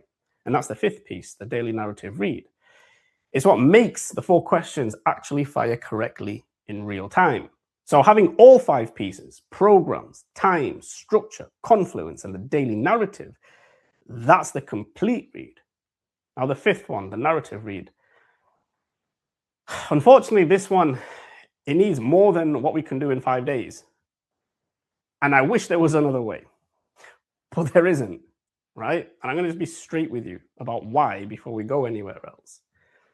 5 days simply can't install this. I'd be lying to you if I said otherwise. And I want to be specific about why, right? Because a narrative needs hundreds of real-time chart hours, right? It needs thousands of reads, each one in real time with a decision attached with a consequence. With invalidation criteria, that's how pattern recognition forms, not from notes, not from videos, from reps and understanding, if then in the perspective of what the algorithm is trying to do. You need invalidation. Where shouldn't the algorithm go? If then, based on this, based on that, based on what the current climate of the market is. It's all based on algorithmic price delivery. This right here, this is the single most important skill to master. And it sits outside of any checklist that I can give you because there are far too many variables involved. The highest form of understanding and interpreting ICT, and again, forgive me if it sounds like I'm bragging, I feel like I've reached that level of understanding ICT to as far as I can go with what's being currently released. It's understanding algorithmic price delivery. It's understanding the algorithmic order flow, that price delivery continuum from higher time frame to lower time frame. I can see the sequence in price, and when I combine it with DRT, it's a whole new world that opened up for me when I finally cracked it, right? And it's interesting because I see a lot of my students who come to me are like, wow, you know, they've really found like DRT is working for them. And it's been incredible to be in this position to see how many people all over the world now are using it, and they've started to find profitability. And it takes me back to that time when I started to really use this myself and see the same setups repeat over and over. At first I thought, you know, this can't be right. It can't happen on every time frame. Surely not. It can't happen in every market. And surely there it was. It was in that market. It was in the same market. It was in this market. It was in the same time. It was on that time frame, this time frame. It was everywhere. The problem that I had is that I had to first understand why. Why is that level going to hold? Why is the market going to reprice there? Why is it not going to go there? And that was the part that took years, actually. It took a long time. I'm not gonna lie. I'm not gonna pretend that it's easy to do. And I'm not gonna say that, you know, despite how good DRT is, unfortunately, without understanding the context behind any price move, it does not matter. You may as well trade head and shoulders. You may as well trade trend lines and crab patterns and bat patterns, because it's all the same thing without knowing what the market is going to reach for. With understanding how the economic events are going to impact trading conditions for that day, you know, on that week, and how to effectively navigate through them. And this one, man, this one took a long time. And the problem is that it doesn't fit in 5 days for me to be able to teach you that, because non-farm payroll only comes once a month. You need at least a few months of NFP alone before you can see the pattern enough times for it to be automatic, to see the math behind it, to see why at the end of the day, this is what the market is going to do prior to it and after it. Where is it spooling to? Where is it coming from? And I can't pretend to teach you that in 5 days, right? And it's the frustrating part of it, because people will be like, you know, Ali, I've really, really found, you know, my way with DRT. It's amazing. And I'll come back a few months later and it's like, no, it just didn't work for me. It didn't work for me. And then they just jump to another system, you know? But then when I speak to them, all right, so what was the problem? Show me a trade, right? Let me see your journal. I don't have a journal. You know? What do you want to say, bro? I don't have a journal. You know, how are you reading the market? What's your read on the market? Where's the market going today? I don't know. I'm just looking at dealing ranges. Never going to work. It took me years to read narrative cleanly. Years. Now, I started with ICT principles like everybody else, and I was privately mentored by the guy himself, right? I still didn't lock in until I had thousands of chart hours and live sessions under my belt. The problem is ICT was a very busy man and nobody to ask questions to and nobody to say, here's my chart, what have I done wrong? Send him an email and he would reply occasionally, maybe once a month. But I was doing it alone with the little information that we had back then. And critically, you know, it's under feedback. You know, that's the thing, like not doing it alone. I wish I had someone who, you know, was there to tell me, oh, this is what you're doing wrong. This is the days that you're getting wrong, right? That's what close a loop is, being able to have some kind of feedback. So when I say 5 days isn't enough, I'm not gatekeeping. I'm telling you the same thing it took me years to learn the hard way, and there simply isn't another way, and I wish there was. And if there was, we would all be rich. And here's how each piece is actually learned structurally, right? The framework, the 4 questions. You can learn that off old charts, backtest, replays, videos. The framework lives in the past, and the past doesn't change, but the narrative read is different. It's different every day, right? It only develops on live charts in real time with consequences attached, because every day's narrative is different from the last, and you can't replay tomorrow. And the variable that actually closes the loop is feedback, live exposure, right? Without the feedback, you're staring at a live chart with no way to know whether your read was right or wrong. The feedback is what turns each live chart into active learning, right? An actual rep. And here's a deeper reason. Whoa, what happened there? And here's a deeper reason. Essentially, what a 5-day program can't install is skill. You can't get real skill inside of this, right? And reading market narrative is a skill. Frameworks you can teach, skills you have to develop with reps, with feedback over time. That's how skills work in every domain, not just in trading. And listen, this is the same way you get good at anything in life, whether it's driving, whether it's cooking, sports, your job. You didn't watch videos until you were able to be good at it, didn't you? Right? You didn't watch a video and be able to come like Lewis Hamilton all of a sudden, right? You did the thing with the feedback until the feedback wasn't needed anymore. And trading's no different, because if you don't know where you're going wrong, how are you supposed to improve? And if you don't get the experience, how are you supposed to improve? So here's what I want to do next. I want to talk to you about how to actually develop this skill, not in theory, in practice, with feedback over time. That's what comes next. You have the 4 filter question installed across the 4 nights. You watched it in live trade all unfold in real time, right? And for most of you, you're still not getting better.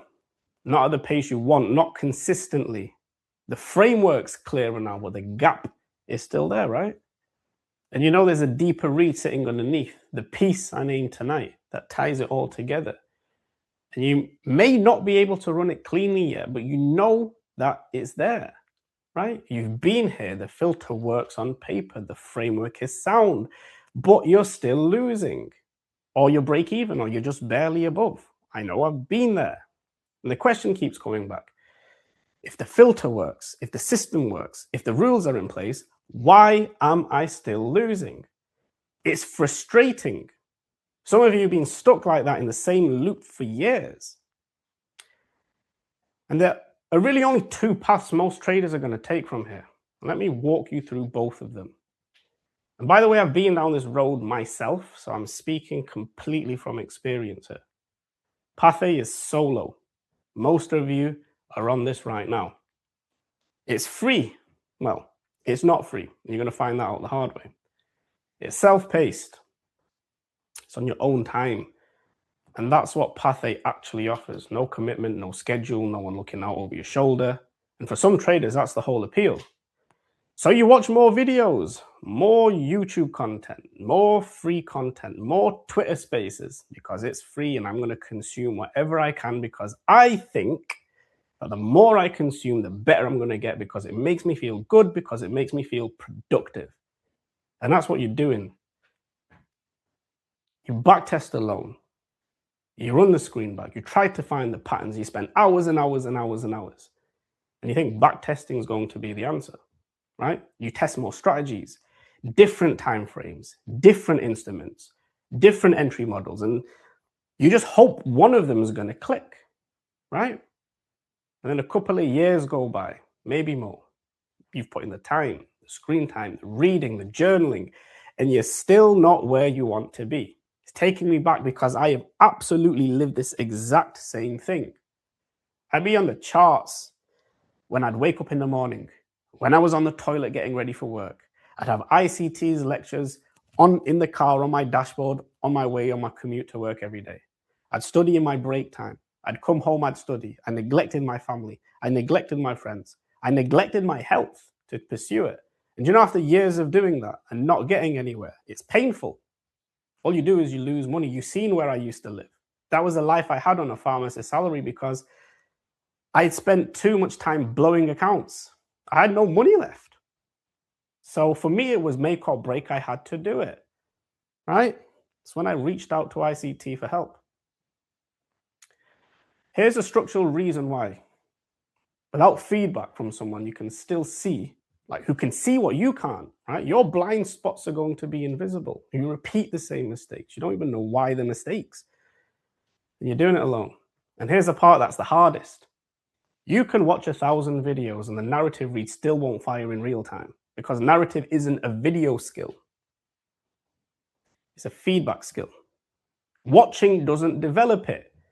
Doing with someone calling out what you missed develops it. And solo doesn't give you any of that. None of it, because you don't know what you're doing wrong.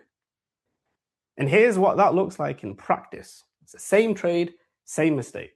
Over, on repeat, again and again and again. You know it. You know it because you've been down that road. You're still on that road. And that's why you're here. It pisses you off. I can feel myself getting pissed off because I can recall when I was in this loop. Why isn't it working? I've done everything. I'm doing everything right. I'm watching the videos, man.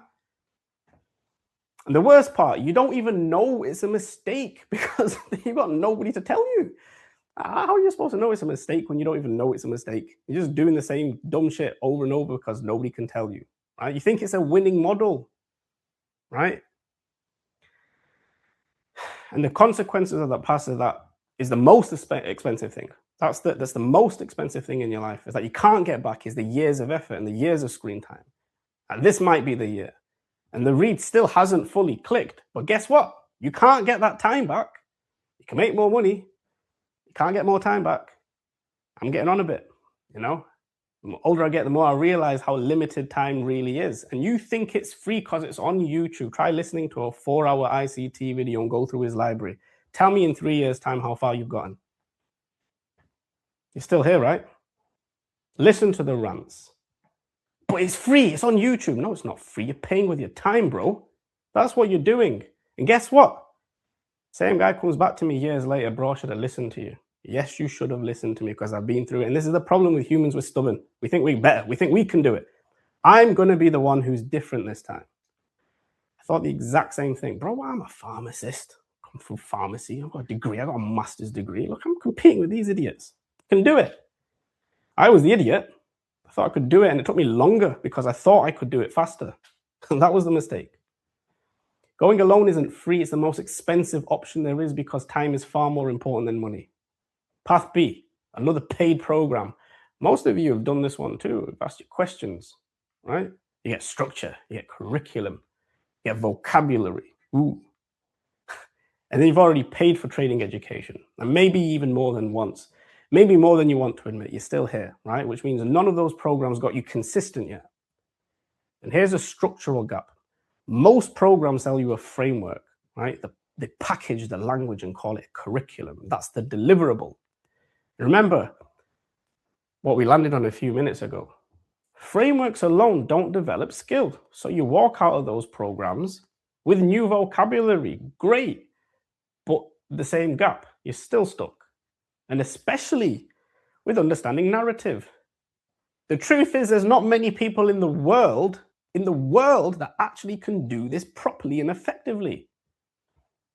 You know, I had a YouTube video out 2 years ago, reading the hard right side of the chart.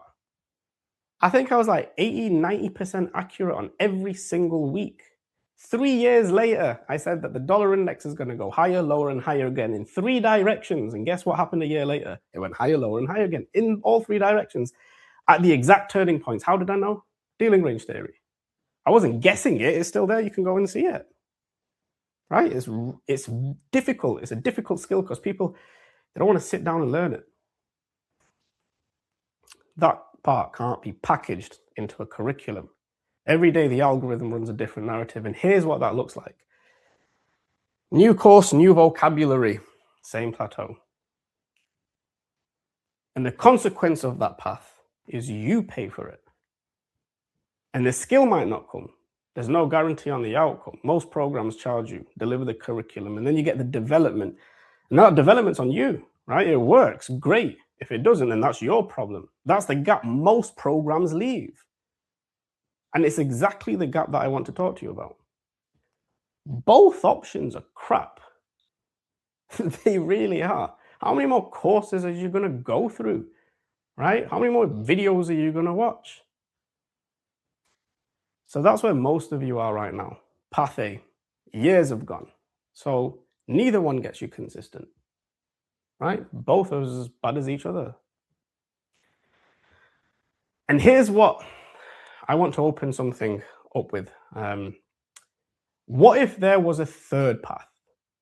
Most traders never see it because the first 2 paths take up all their attention. But there is. Where the years didn't disappear on you.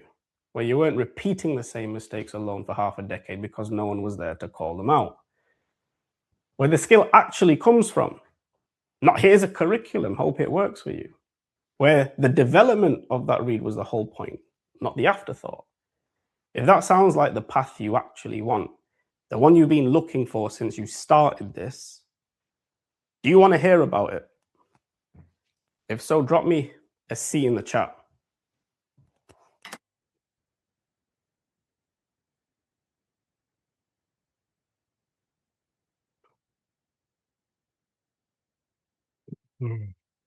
Unless you don't, unless you want to be stuck where you are. Because I've been down that road, it's not fun. So I like to see. No pun intended.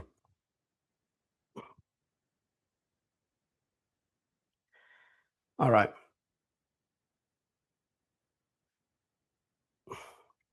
I'll drop a C.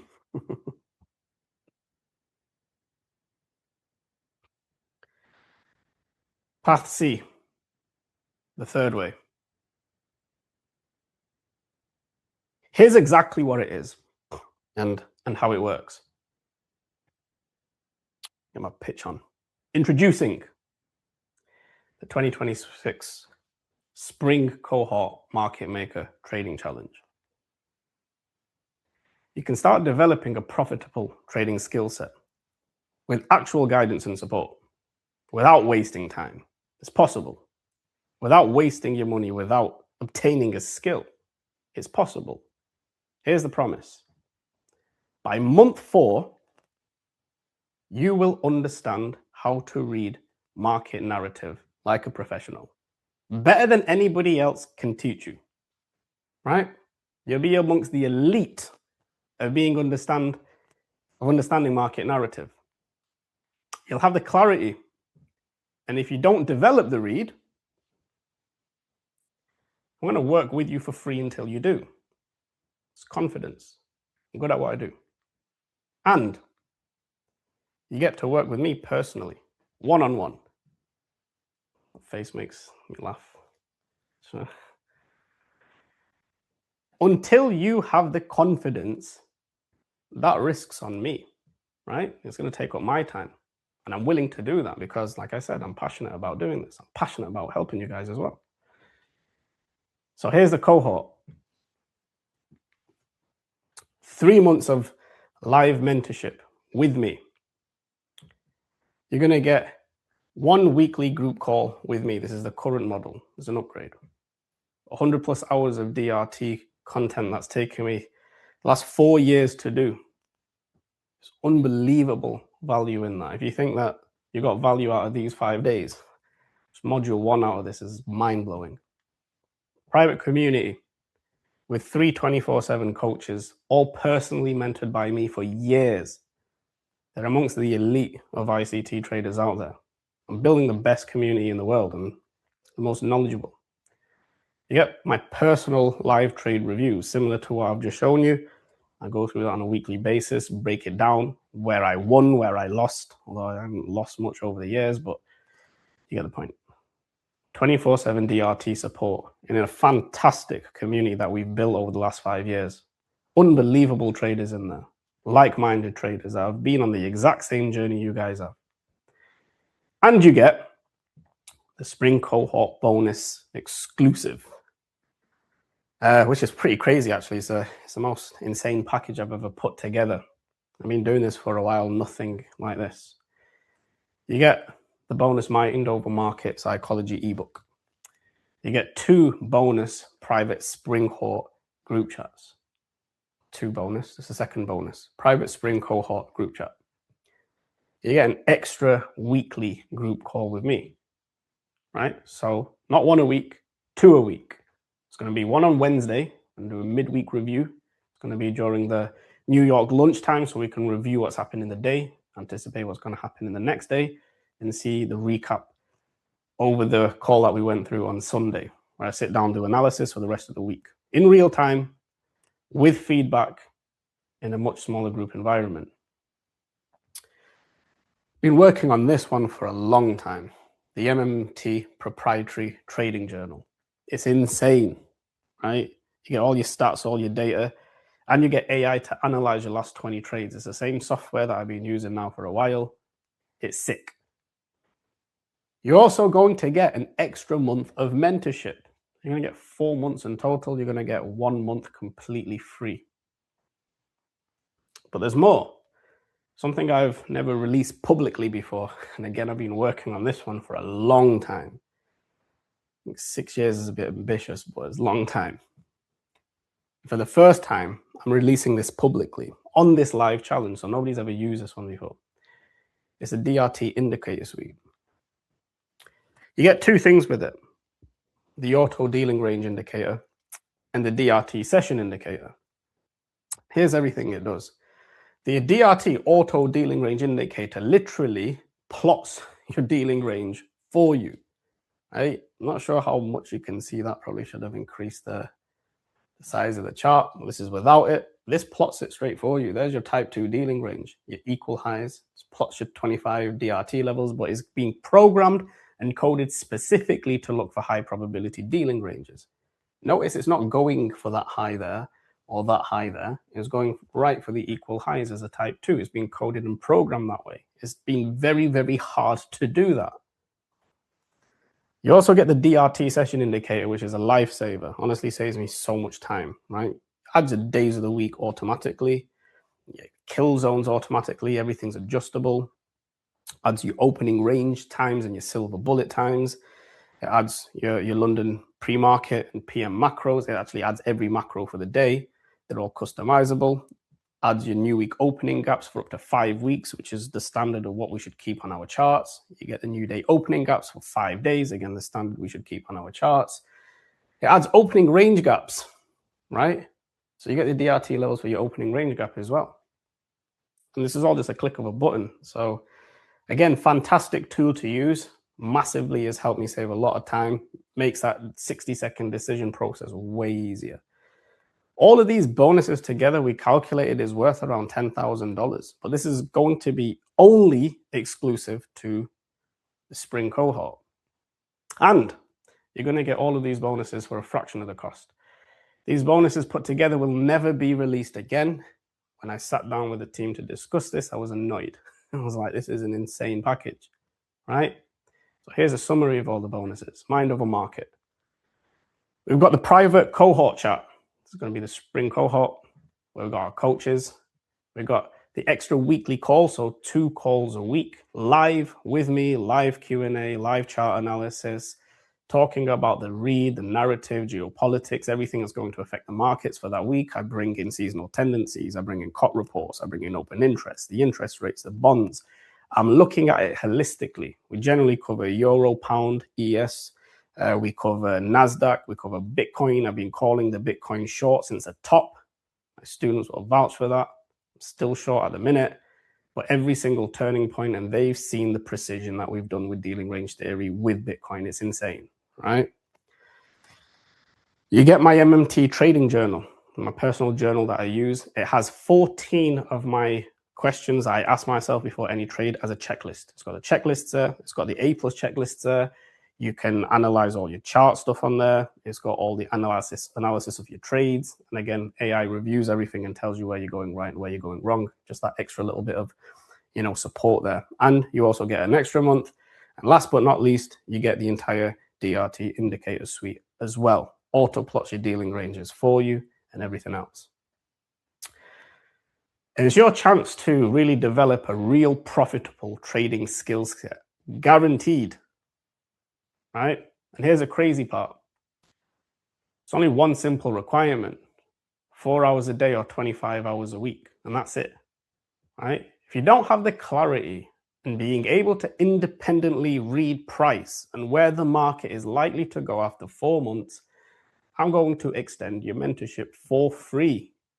If you didn't get it in 4 months, I haven't done my job properly, providing obviously you put the work in, right?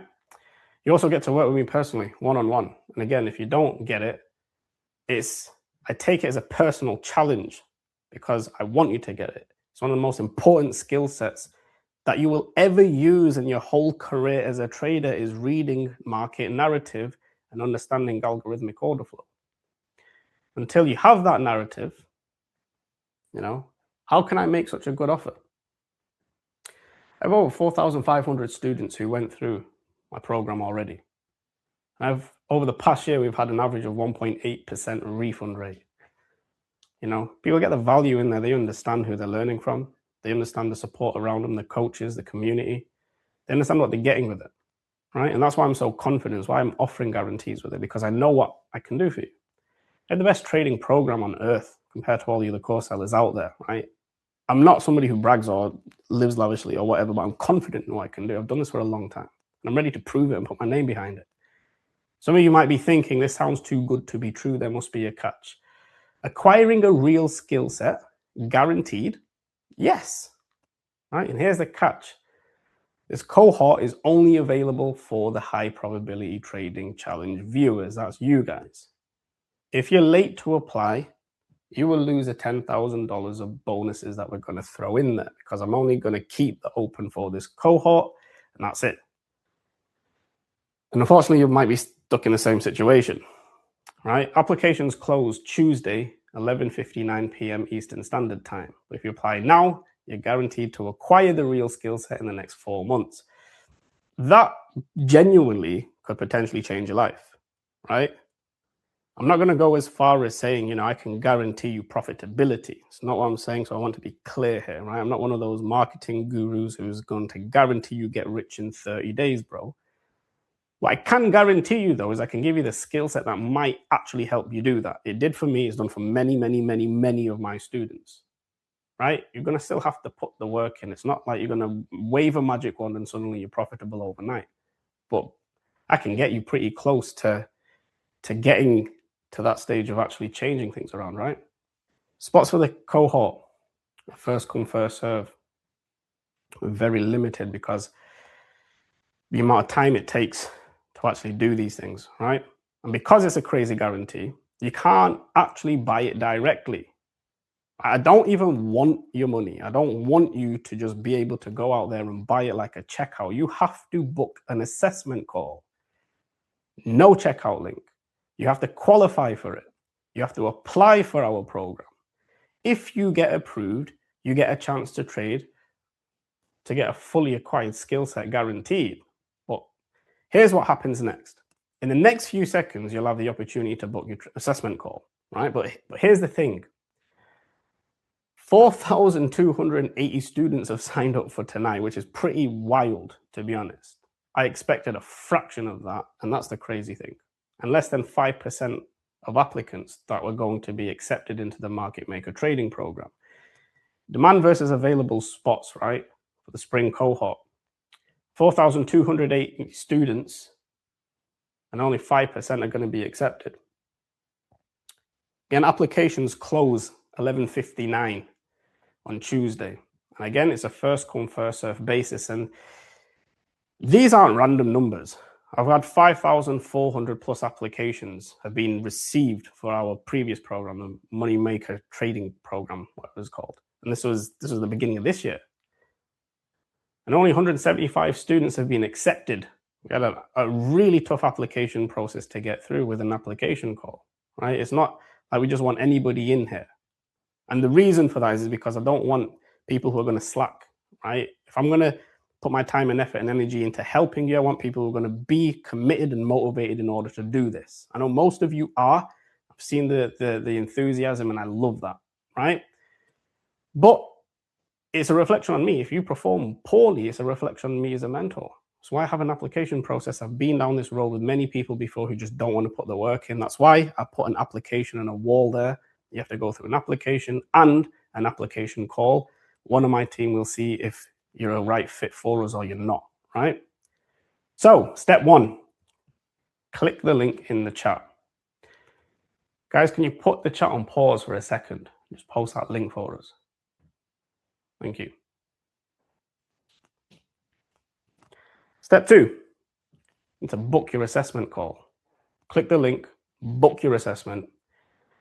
You're going to have to fill out a short application form and then submit your application. It takes about 30 seconds or so to do it. Show up on the call, make sure to be on time. If we decide that you're a fit, and again, I don't mean this in a harsh way, because my reputation's on the line, right? I don't want students in my cohort who aren't willing to put the work in. So I have to be selective with who I let in. If you get approved, you'll get a chance to develop a real profitable trading skill set. And I'll make sure of it. Right? I'm going to, providing you put the work in, I'm going to teach you everything that I can in order to get you from where you are to hopefully a consistently profitable trader who's able to read the markets like a book. If you put the work in, I can promise you that I'm the right guy to help you crack this skill. Links in the chat. Spots fill up pretty quickly. We only have a limited amount of calls that we can actually take. I have a limited team. And once the lines close, they close. The lines are open right now to book your assessment call. Crikey, it's 2 a.m. Flagging. So click that link. Show up. When you step into the cohort, go crazy and dedicate yourself. Who wrote these slides? Oh, here's a good one though. For the 3 people who actually book a call and show up on their assessment call, whether you are accepted or whether you're not, you automatically enter the one-on-one strategy call with me personally, right? So we're going to do a bit of a giveaway. 3 of you are going to be selected at random. Whoever's on that call, whoever actually books an application call, whether you're accepted or not, we're going to sit down 30 minutes, an hour, and you can directly ask me questions. Go over your model, go over your charts, go over your trades, your psychology, whatever you need, right? And again, if you're approved or not, you still get the chance. And here's why you need to book fast. It's demand versus what's available. And last time we did something where we launched everything, literally ran out of calls because I just didn't have a team big enough to handle the volume. And the truth is, I didn't think we were going to get such a large number of applicants. I expected a quarter of that, if I'm being honest with you. So honestly, I don't know how long this is going to be available, right? We're going to cut off on Tuesday. That's the deadline, because by Wednesday, I want to get out with our group chat and everything and our calls. So I need to get organized. So I don't know. It might be less than Tuesday because I think we've only got 98 spots available, right? I have over 77,000 traders subscribed on emails at the minute. 196,000 on Instagram, 120,000 on YouTube, 112,000 on Twitter. And for perspective, this is what that looks like. That's my audience. And that's the amount of people that I'm going to allow into the spring cohort, because any more than that, I get overwhelmed. I've only got like 3-4 coaches. So I need to give enough time and attention to everybody. As you can see, it's very difficult. There's so many views in here. I'm trying my best to answer questions, especially in the VIP group. It's very difficult. So I just woke myself up. Book your assessment call. You can scan this. I don't know if you've stopped that chat, boys. Just drop the link in the chat so people can start getting the calls booked. I know the sales team and that are on. Okay, so really, right after this challenge, the bonuses will disappear. So after Tuesday, that's the cutoff. We're not going to be offering any of the bonuses anymore either. So there's it's very limited. I don't know when the next call's gonna the next cohort's gonna be done. No plans for it. So apparently you're gonna miss out on an extra weekly call. You miss out on an extra months of mentorship. You miss out on the DRT indicators. You miss out on the 100% risk-free guarantee as well. So where your mentorship gets extended for free and you get to work with me personally one-on-one. It's not a bad offer, to be fair. Until you get this skill, I'm going to be with you. So you can't lose. Well, you can, but I'm hoping you're not going to lose, right? You got me. Otherwise, if you lose, I lose. So apply now. Secure your spot. Applications close Tuesday, 11:59 p.m. Your assessment call. Scan the link below. It's a reminder, right? The Q&A is starting in a few minutes, so stick around. Okay, question answered. I need to grab a bit of caffeine again. Flagging. I'm struggling. It's been up for ages. Don't forget, right? If you're already booked an assessment call, by the way, make sure you stay till the end because I'm going to prioritize your questions in the Q&A as well. So we'll go through that. Just comment I booked. I'm going to go through that. So now before getting into the Q&A, here's a few from my students, like before and after joining. This will be fun. Oh, it's Abs. It's my boy, Abs. He's grateful. Before Abs was blowing up his prop firm's evaluations, he's a top guy, to be honest. He's one of our best traders, believe it or not. Just secured $1 million in funding. But he was blowing up prop firm evaluations, and then he ended up coming to us, passed multiple challenges, and now has multiple payouts. You can see his testimonial. It'll be on the link, I think, when you come to book a call. It's a great guy. Great to have him around in the community. We've got Ben. And Ben, really experienced now. He was drowning in frameworks before, drowning in ICT stuff. Just didn't really have any clear direction. And now he just uses the DRT framework and it's profitable. And this is Dave. Dave spent a bit of time on other strategies, trend lines and whatnot, had no structure. Now Dave applies a framework and he can now trade with clarity. This is Baza. Before Baza, there was no strategy, there was no structure. Now he has a process, a structured process, and his anxiety is gone. This is Minesh, my boy Minesh, legend. Before Minesh had a healthcare job, he had no freedom, and I know what that's like. It's horrible. And now he trades profitably. He only trades 1 hour a day. He has a whole model. In an hour, he sees whatever he wants to see, and his job's done for the day. And this is Rai. Before I was entering on losing trades and just adding to losers was one of his issues. And now DRT gives him a clear roadmap.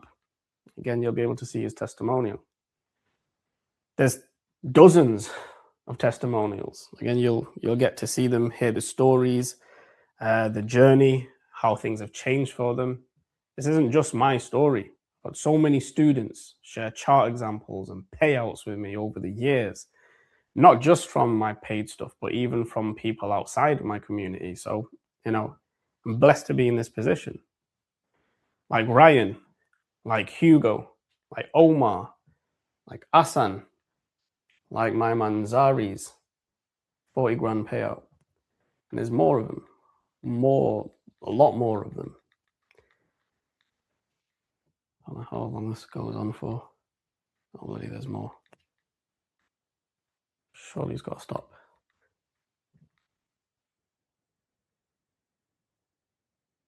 There you go. They all had different starting points. In the end, they ended up with the same outcome. I'm going to do a quick FAQ before the Q&A, and then I'm going to spend about 45 minutes to an hour with you guys, just answering questions, just be a bit more casual. I'm not the best at these presentations. I don't know if you can tell, but let's get in it. It's very long, I know. All right. Comment I booked if you booked your assessment call already, because I'm going to prioritize your Q&A stuff, right? Comment waiting if you're still waiting. Guys, please put the chat on hold so you can drop that link, get people booking the calls. Like, again, I don't know how long we're going to have these calls on for. So try to get in there as soon as you can. I don't know how long we're going to have it. Like I said, we discussed this before we even got on to today's session. I was like, there's way too many people, way more than we thought we were going to get. Anyway, question 1. Can just do this myself off the information from this live event? Yes. Truth is you can. Right? I've given you so much knowledge in this event, and I'm not going to deny the fact, right?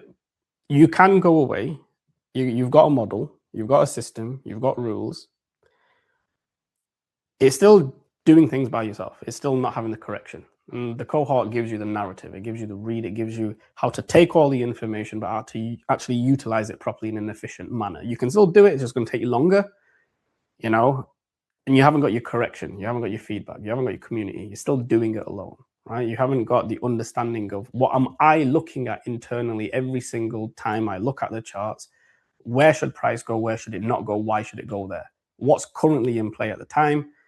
What dealing range is the valid one? Where's my projections? Where's my targets? What am I looking at? You're seeing absolutely everything that I see live, all my internal dialogues, 10 years that I've put into this.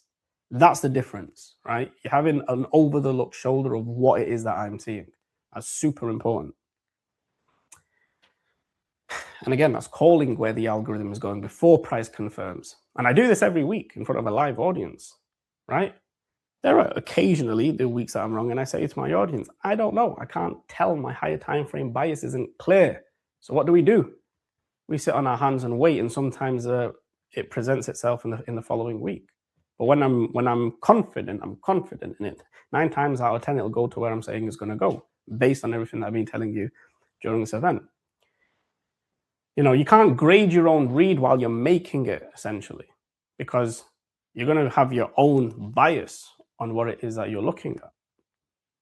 In the spring cohort, we're going to teach you narrative. One of my coaches says all the time, narrative.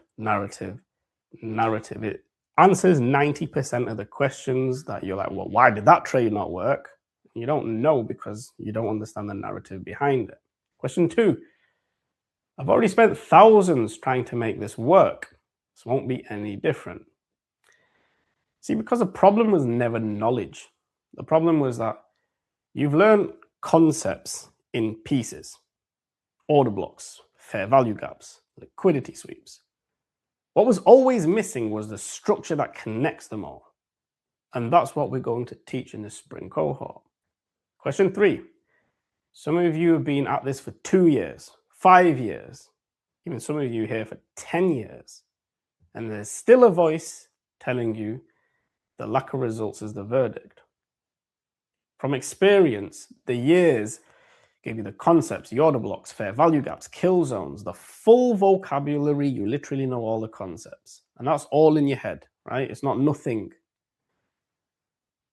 What you could learn solo is, what you couldn't learn solo rather, is a narrative read, the thing that ties the concepts together and tells you which ones matter and when. From experience, that's the entire difference between consistent and not consistent.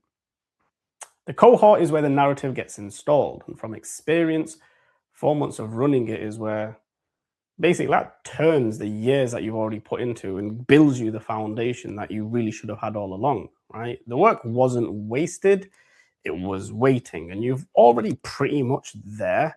You just need the extra step. You need that extra help to take the information. And this is the beauty of what DRT is.